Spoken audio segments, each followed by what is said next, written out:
I was 18 years old when I got married. I belonged to a very conservative family, a Baloch family, where good daughters never say no to their parents. My father wanted me to get married, and all I said was, if that makes you happy, I'll say yes. And of course, it was never a happy marriage.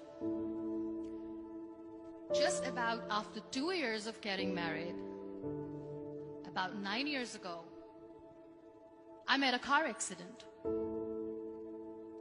Somehow my husband fell asleep and the car fell in the ditch. He managed to jump out, saved himself. I'm happy for him. But I stayed inside the car and I sustained a lot of injuries. The list is a bit long. Radius ulna of my right arm were fractured. The wrist was fractured. Shoulder bone and collarbone were fractured. My whole rib cage got fractured. But that injury that changed me and my life completely was the spine injury. Many people came to rescue. They gave me CPR. They dragged me out of the car. And while they were dragging me out, I got the complete transection of my spinal cord. Those 2.5 months in the hospital were dreadful. I was at the verge of despair. One day, doctor came to me and he said, well, I heard that you wanted to be an artist, but you ended up being a housewife. I have a bad news for you. You won't be able to paint again. Next day, doctor came to me and said, your spine injury is so bad, you won't be able to walk again. I took a deep breath and I said, it's all right. Next day, doctor came to me and said, because of your spine injury and the fixation that you have in your back, you won't be able to give birth to a child again. That day, I was devastated. I started to question my existence. Why am I even alive? So what kept me going was, one day I asked my brothers, I know I have a deformed hand, but I'm tired of looking at these white walls in the hospital and wearing these white scrubs. Bring me some colors, bring me some small canvas. I want to paint. So the very first painting I made was on my deathbed, where I painted for the very first time. What an amazing therapy it was. Without uttering a single word, I could paint my heart out. I could share my story. People used to come and say, what lovely painting. So much color. Nobody could see the grief in it. Only I could. And that day I decided that I'm going to live life for myself.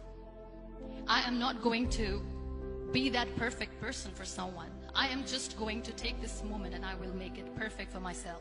That I'm going to fight my fears. So I wrote down one by one all those fears. And I decided that I'm going to overcome these fears one at a time. You know what was my biggest fear? Divorce. But the day I decided that this is nothing but my fear, I liberated myself by setting him free. And I made myself emotionally so strong that the day I got the news that he's getting married, I sent him a text that I'm so happy for you and I wish you all the best. And he knows that I pray for him today. Number 2 was, I won't be able to be a mother again. And that was quite devastating for me. But then I realized there are so many children in the world, all they want is acceptance. So there is no point of crying, just go and adopt one. And that's what I did.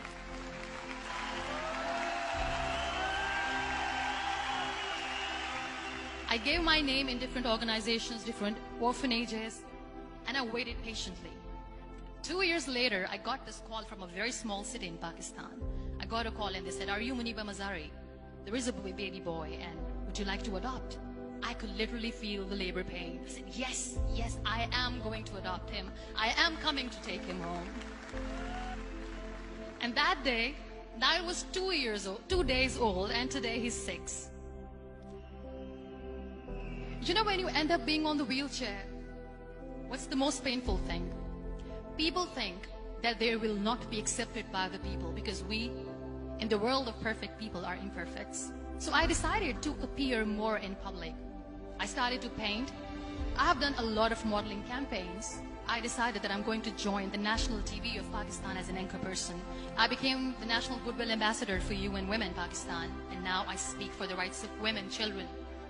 I was featured in BBC 100 Women for 2015. I'm one of the Forbes 30 under 30 for 2016. So when you accept yourself the way you are, the world recognizes you. It all starts from within. We have this amazing fantasy about life. This is how things should work. This is my plan. It should go as per my plan. If that doesn't happen, we give up. I never wanted to be on the wheelchair. Never thought of being on the wheelchair. This life is a test and a trial, and tests are never supposed to be easy. So when you are expecting ease from life, and life gives you lemons, then you make the lemonade, and then do not blame life for that. It is okay to be scared. It is okay to cry. Everything is okay, but giving up should not be an option. They always say that failure is not an option. Failure should be an option, because when you fail, you get up, and then you fail, and then you get up, and that keeps you going. Embrace each and every breath that you are taking. Celebrate your life. Live it. Don't die before your death. Real happiness lies in gratitude. So be grateful, be alive, and live every moment.